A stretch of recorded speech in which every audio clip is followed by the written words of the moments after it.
Hello, hello, hello everybody. This is Georgiana again with Expressions Craft Studio, and today we're going to do a tutorial in Design Space. We're going to be making a haunted house. Now, I have seen lately several videos because it's the season for this, where we're going to need haunted houses. Halloween's just around the corner.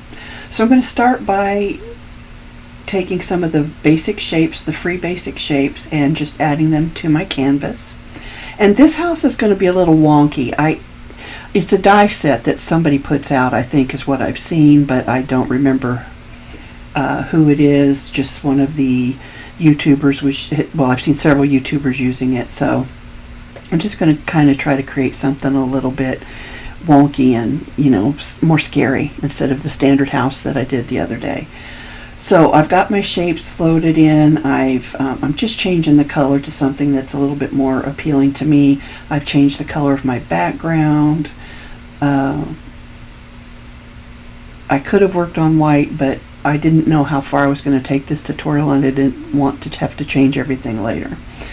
So to start off with, I'm going to select a shape, and really what I'm working with here is the base of the house.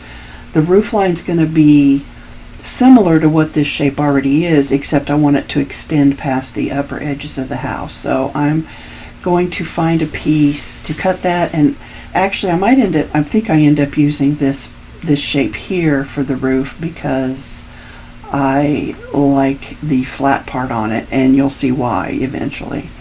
So I'm just going to kind of rearrange this stuff. I want to be able to access them when I want to make copies. I don't always remember to make the copy, but I do my best. So I'm just kind of trying to figure out exactly how I'm going to do this, and I think my plan here is to just take part of this roof, or part of this shape. I just want, is this a hexagon? I just want the top just above those points on the side that stick out on the left and the right. And the reason for that is I don't want that odd shape that's going to be left to be my roof. And you can see, except I deleted it, but it would have had a weird angle on the very bottom. So that's why I positioned it the way I did. And now I'm going to enlarge it, and I'm going to play with it for a little bit just to kind of get the feel for the size that I like. Right now that kind of looks more like a lamp and a lampshade to me. But I'm going to keep adjusting it until it feels like I'm on the right track. So I've got two copies there, so I'm just going to set one off to the side, and we're going to play with this a little bit. I'm going to align it horizontally just to make sure everything's centered, but I'm still not quite happy with it. I think I'm going to resize the roof a little bit more, make it a little bit narrower. Yeah, I just feel like that is a little bit more like the look I'm going for. So I've selected both pieces, and I am going to combine and weld them. So now I've got the base of my house, or the first story base of the house. So I want to do something similar again. I want to create a second layer. So I'm going to use the square shape because I do think that's going to be the best for what I'm trying to accomplish. So I'm going to make a copy of that. I'm going to slide it over to the house we just created, and then I'm just going to play around and resize it till I think it's, looks right-ish. I'm going to go ahead and align everything horizontally. You'll see me do that a lot just because I want to make sure that I don't forget to do it if I wait till the end and then have everything wonky. So I grabbed the wrong piece there because I actually want the triangle for the roof on this piece, but that's way too big. Looks like a turret in a castle. So I'm going to reshape and resize that, kind of line it up where I want it, and then I'm going to pull this down to make it a little bit shorter. And I feel like that's better. That doesn't mean it can't get mo better. Okay, well, that's getting there. Again, this is going to be a spooky house, okay? So we're not really keeping it realistic. And so I'm just kind of playing around with it, positioning it, sizing it, trying to figure out what looks right to me. And sometimes I have a hard time when things are in multiple pieces and I see those line breaks on there. It can get a little confusing for me. So that's why I keep moving it around. So I've selected everything and I'm going to weld. So there is the base of the house. The first house. We're actually going to do 3, but the first house is the main part. The rest of them we're just going to play with the eyes and the windows. Different shapes of windows. There, I gave it away. I didn't mean to.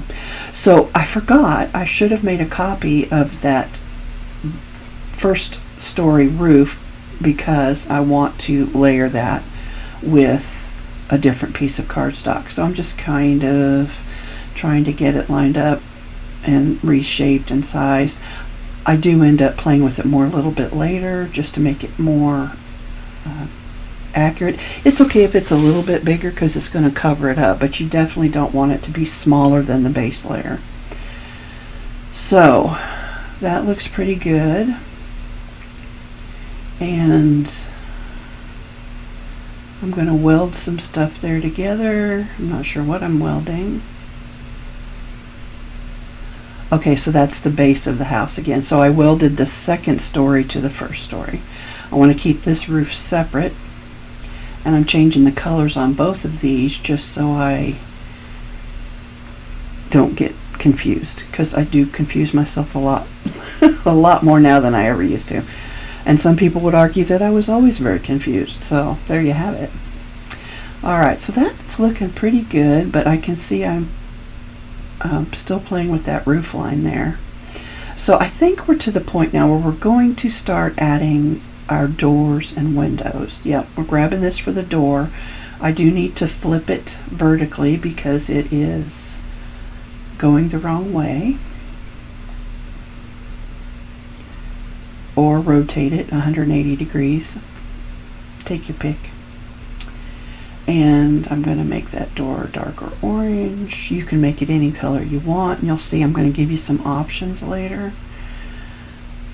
So I'm going to just enlarge this, I think, yeah, just to make it a little easier to work with. But then again, I did confuse myself and was going by the width instead of the height, thinking that I was working with the height. So it was a little bit smaller than I needed it to be, but it's okay. We'll just enlarge it when it's all done and try to keep everything proportionate. So there's my door. I'm just sizing it, and you can see those red lines that Design Space offers now to kind of help you keep everything centered. Doesn't always work. It depends on what else is on your canvas, but it is pretty helpful most of the time. So now I've got to do window shapes, and I think on this first one I'm going to go ahead and use the same shape as the door. We'll just resize it.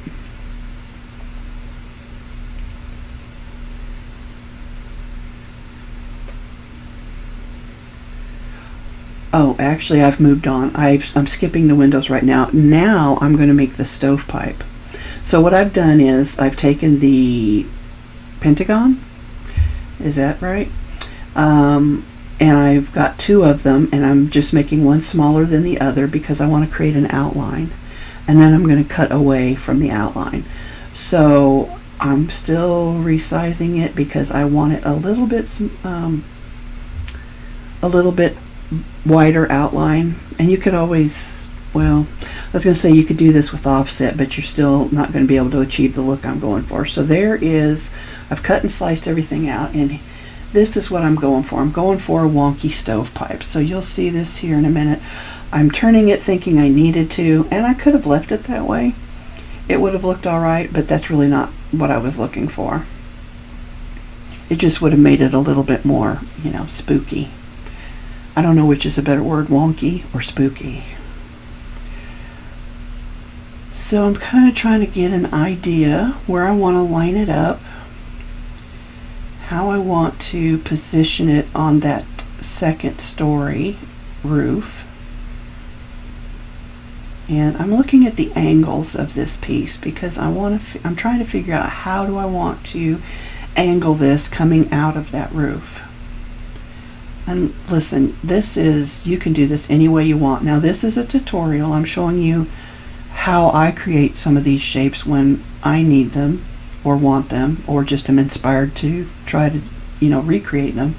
But I am going to share this file with you as well. You're going to be able to go to the Facebook group, which is linked below. Not group, I always do that. The Facebook page, which is linked below, and grab this file for free, the link to this file. But the tutorial is to show you how to make something like this yourself. I enjoy just kind of stretching my abilities once in a while, testing myself to see what else I can do.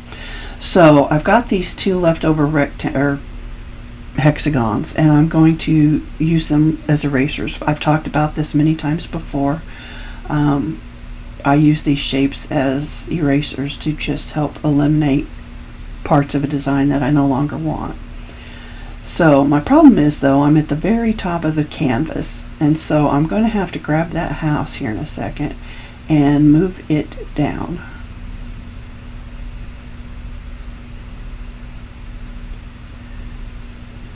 I think I'm still in the position of trying to figure out exactly the angle that I want for this stovepipe or chimney or whatever you want to call it. So there you go. I've moved it down just to give myself some room, and I am positioning the portion of that remaining shape that I no longer want over that pentagon so that I can erase it or delete it, slice it. And there you go. It is gone, and there is my stovepipe. So now I'm going to take this triangle and I'm going to make a copy of that, and I'm going to resize it as well to make it fit the stovepipe.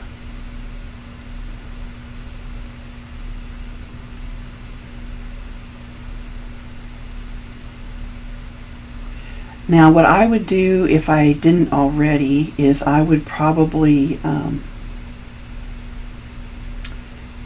weld that to the base of the card, but you don't have to. I mean, you can cut it as a standalone piece if you'd rather. And if you don't want to cut that tiny little stovepipe, the cap on it, color it in. Use a marker, mask it off and just use ink, whatever you want to do. Sometimes that's easier than trying to fiddle with those really tiny pieces. So here we're going to put the eyes on the house, and it's going to take me a while to figure out how big I want these and where I want them. This is kind of cute, but I don't really feel like it's all that spooky.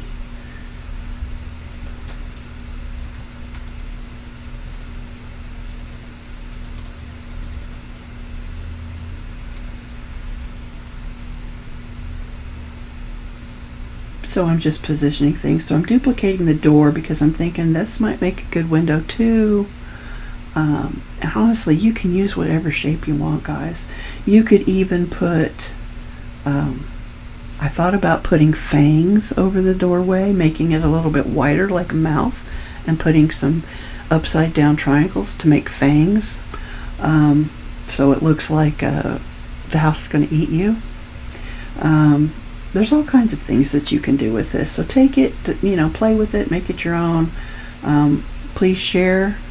If you can't share, let me know. So far, nobody has shared anything on the page that I've seen, but I'm also not very good at that. So, all right, so I'm making window dividers. So I just took my score line, turned it into a cut line, and I am doing a small offset on it to make it very thin window pane.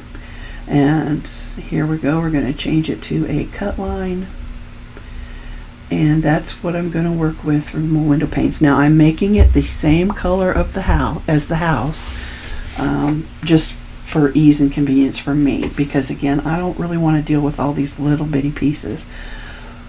But if you're going to recreate this and want to, you could change the colors on them, or again, you could mask it off with Post-it notes is a very popular way to do that.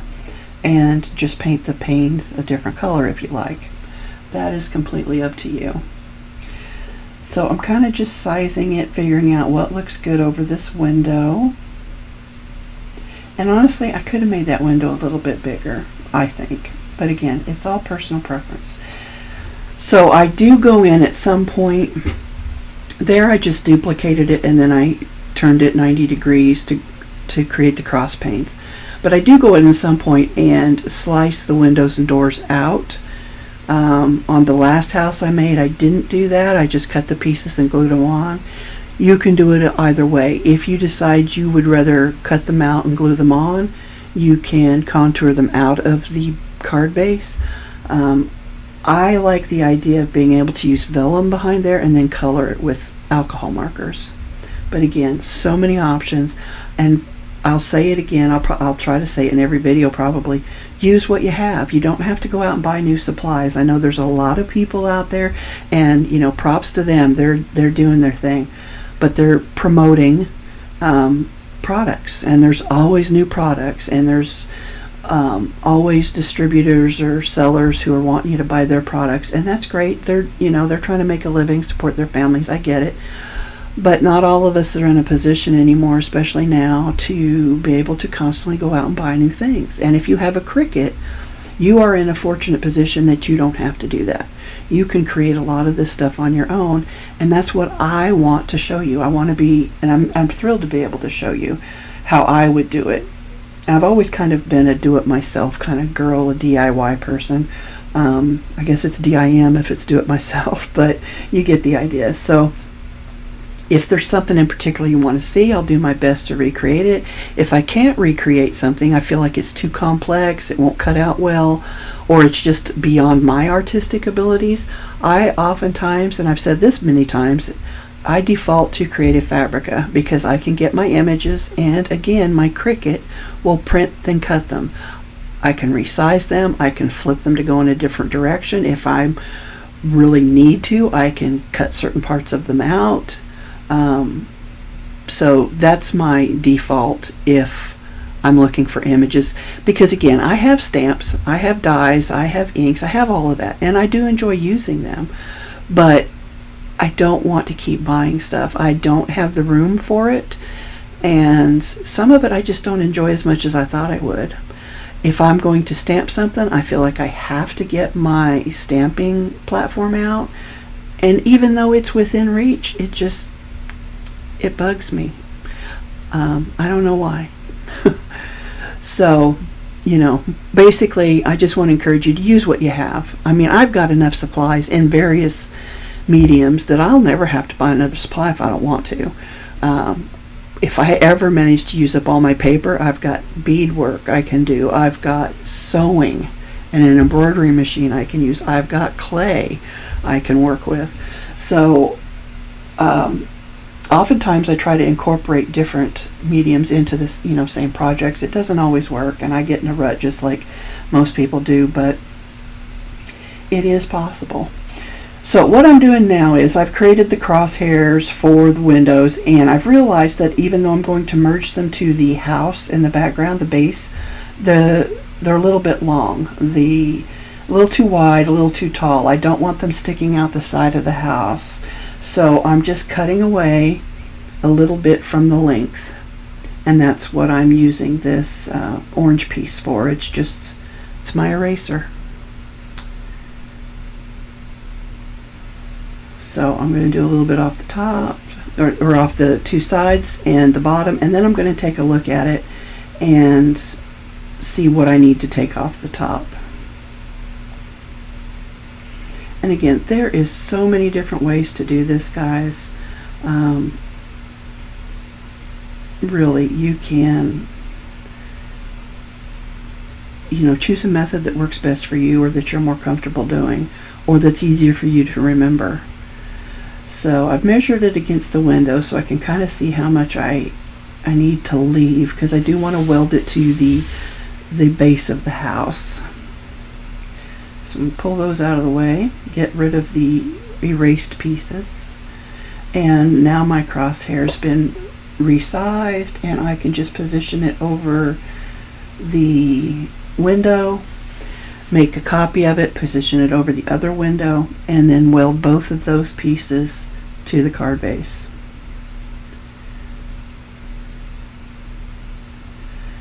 And you could, again, leave the window panes off if you want. For me, unless you're going to put a shadow of a person in there, which would look really cool, like maybe you've got a little mummy or a witch or a Frankenstein, it would look really cool in the windows, but you're talking about really small pieces. So that's not going to be that easy to do unless you do have some actual artistic ability, which I do not.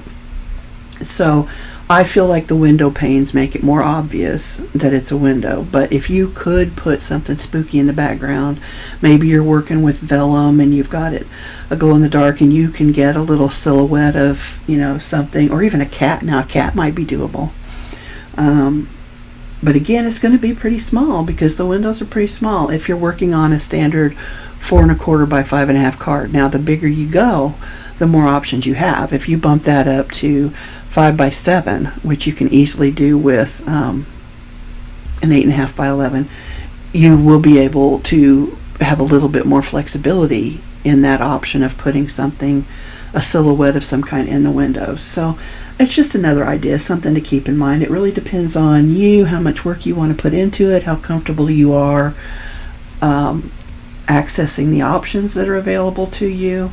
There really is a limitless supply of inspiration and options. And if you're like me and you have been saving craft supplies forever, you've got stuff that people can't go out and buy anymore. The downside to that is if they really like it, they probably can't get it, which is why a lot of the influencers who make cards on YouTube use new stuff, because that way everybody can get it. And I get that, I do. Some people struggle to kind of come up with designs on their own, so they like the fact that they can get these people to show them a basic card base. Not everybody's comfortable kind of moving in a different direction, and that's okay. We're all different. I don't remember where I was going with that, so please forgive me. Alright, so I've got this welded, or I am welding the top window frame to the card base. So there's your card base. You can see that the roof for the first floor of the house is sticking out a little bit, so I am going to adjust that a little bit more at some point. Let's see, I'm trying to get a hold of it so I can bring it, probably adjust the size and bring it back to the front. So a lot of times I use my keyboard for that, so you won't see the menu pop up on the screen. To bring a piece forward or backward, it's going to be Shift Control and then the little brackets that are right next to the P. The first bracket is down, the second bracket is up. I will also use my keyboard shortcuts to duplicate something sometimes, especially if I want to keep it level or on the same plane as the part that's with the windows. I just want to duplicate it and slide it over with my arrow keys. I don't want to have to pick it up, move it, and then realign it. And to do that, it's the Alt key and click on the piece that you want to duplicate. Now I have found sometimes it doesn't work for me. I don't know if it's my pieces are too small and it's too confusing, but generally that works. So I do prefer to do that way when I can. Okay, so I've sliced that window out of the base as well. Again, if you would rather just cut your windows out and then glue them on separately on top, you can do that. Just go into contour and remove those areas that you don't want to cut out. So I'm going to slice a little bit off the top because I didn't want that piece sticking up. I didn't want the card base to have that little notch where it poked up where the window frame was too big. So that's what that was. And now I'm going to weld it all together. And now we're going to resize Actually, I guess I'd already welded it, but we're going to resize that dark blue layer, and there it is. We've brought it back to the top. We're going to do the same with this second floor roof, and then we can probably slide this window back over. Now, if you are going to cut these out and put them in behind, I would make them a little bit bigger first before you cut them out. Maybe just do a little bitty tiny offset, just so that you don't have to worry about them not getting glued down well. So that's what I would do. I would make those a little bit bigger. But that's just me. Okay, so now we're going to work on a different house here, and I'm going to put in a round window. And I've got the round eyes. And to me this does look kind of like a person's face. But I'm going to keep playing with it and adjusting it to try to get everything placed in a position that I think looks good to me. You can always, make adjustments to it suits your style or design idea.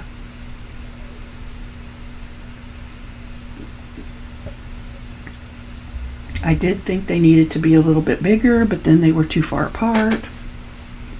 So I keep sliding this one over, then grabbing both and rearranging, kind of positioning them.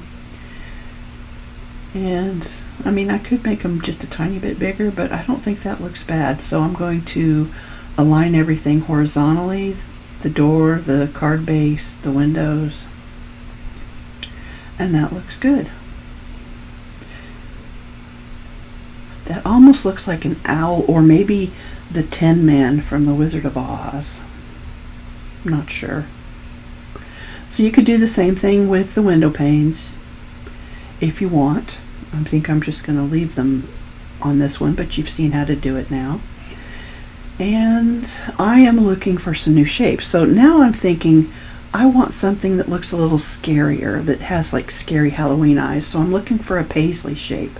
But Design Space has changed their program again, and you can't access the button below where it says show all. So it takes me a second to figure out. I just need to go up here and click free, because I just want to use free shapes in case any of you guys want to use the files and you don't have an access subscription. So I did paisley, and this is what came up, but it took the paisley out. So I'm going to do it again, type it in again. And I'm not seeing a whole lot here that I feel like I can work with, to be honest. So, and there are shapes in there, just not free. So keep that in mind. There are plenty of paisley shapes, they just aren't free to non-access subscribers. So I'm going to change my setting or search criteria to drip, because I think that drip or raindrop or whatever it is would make a nice shape for a scary eye. But while I'm here, I'm going to go and look down and see what else is there. And that's the bottom. So this leaf could be interesting. And you might be wondering what you would do about that stem. I'm going to show you. And then I will grab this teardrop or raindrop while I'm here as well. So, looks like we're going to start with the leaf. So when I cut things off or erase things, I kind of like to make it as smooth a transition as possible.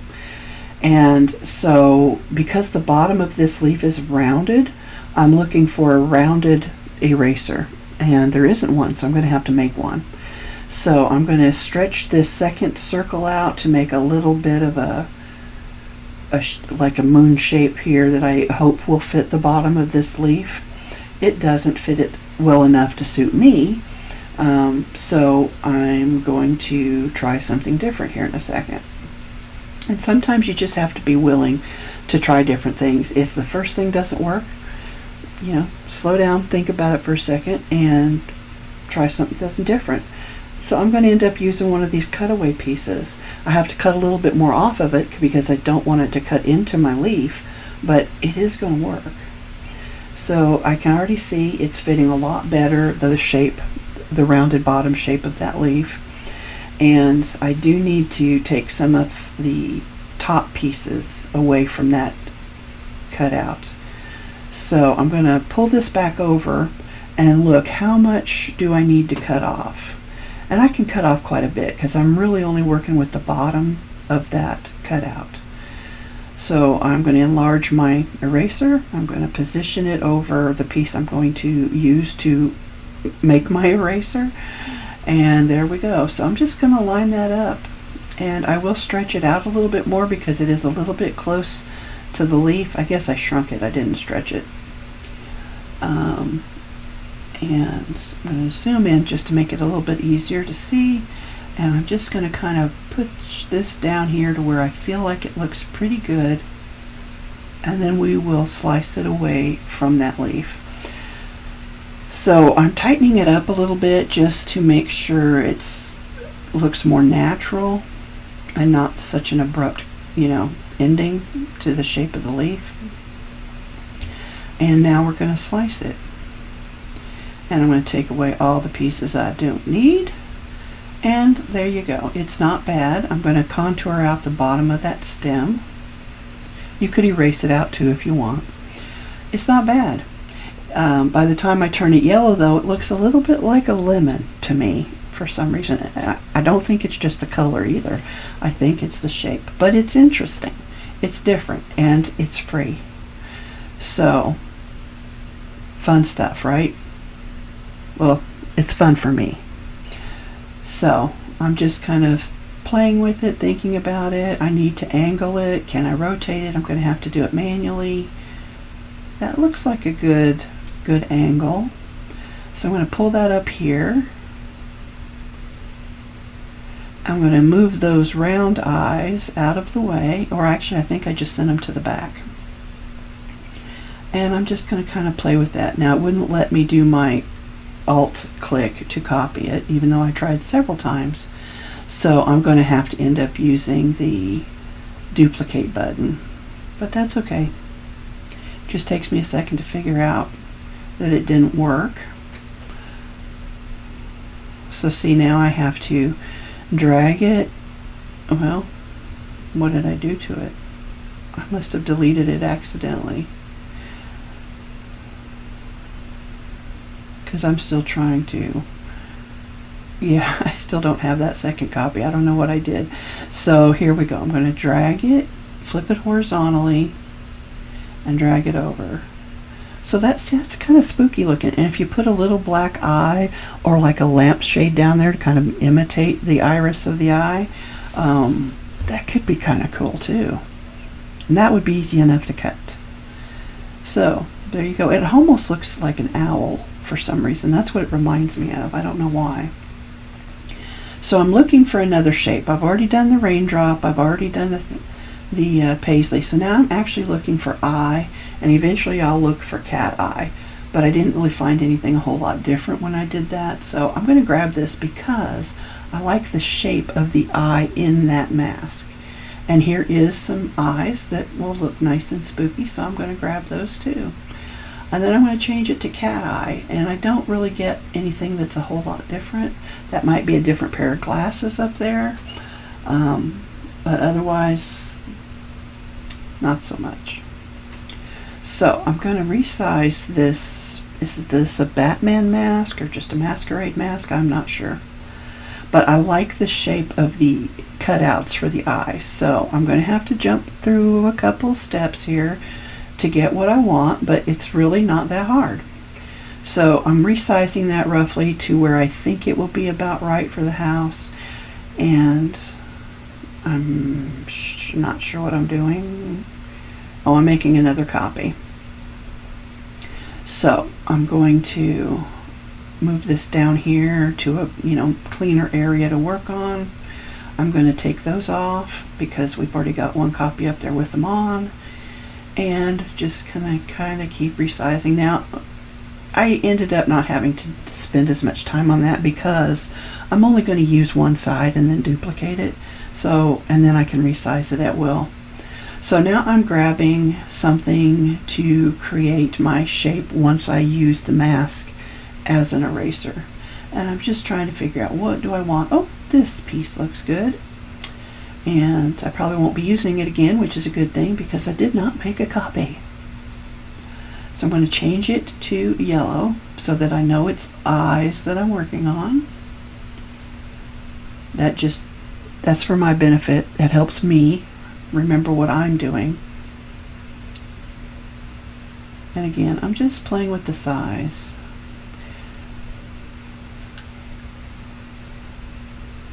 Far more than I needed to, but maybe I just wanted to see if I thought they would look good on the window. So now I'm going to bring it up to my eraser. I'm going to select both and I'm going to slice. And there you go. So it takes me a second here. I always struggle with the negative portion, what I want to keep and what I want to get rid of. And as you can see, I got rid of everything. So I have to go back in and play with it a little bit more and figure out, okay, is this going to give me what I want? No. So let's try it again. Some days are just harder than others, guys. I don't know any other way to say that.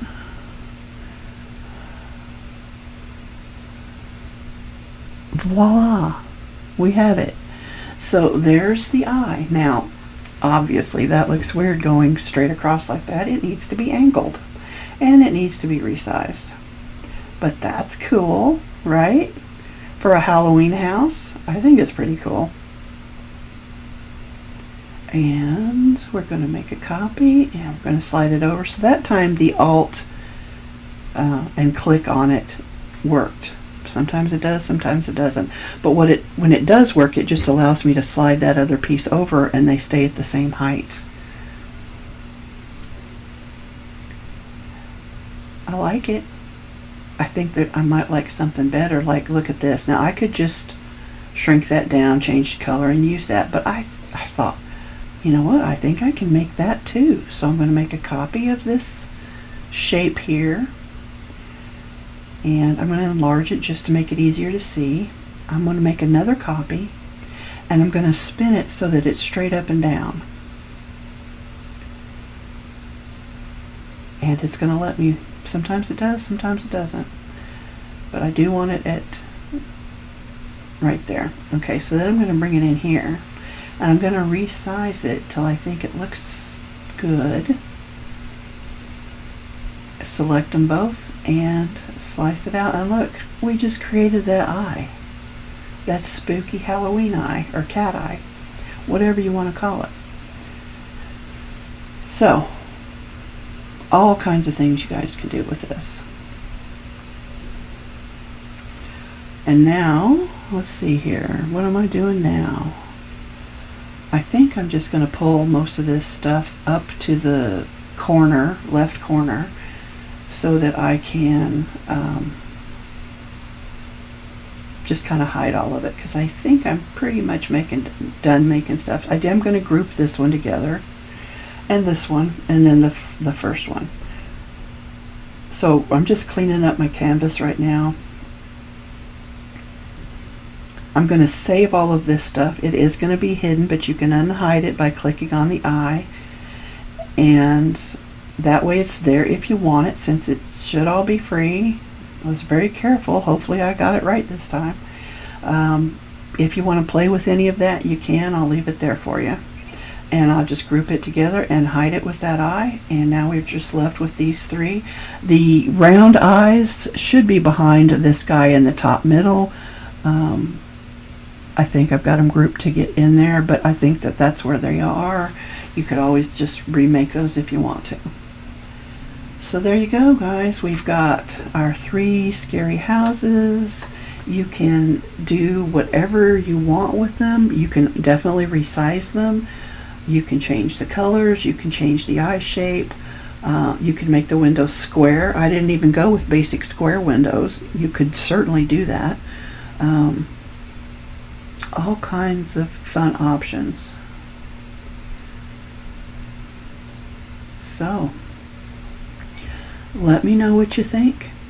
Is this something that interests you? I'm going to save the file here, and it'll be called ECS tutorial, who knows what, haunted Halloween houses, I don't know.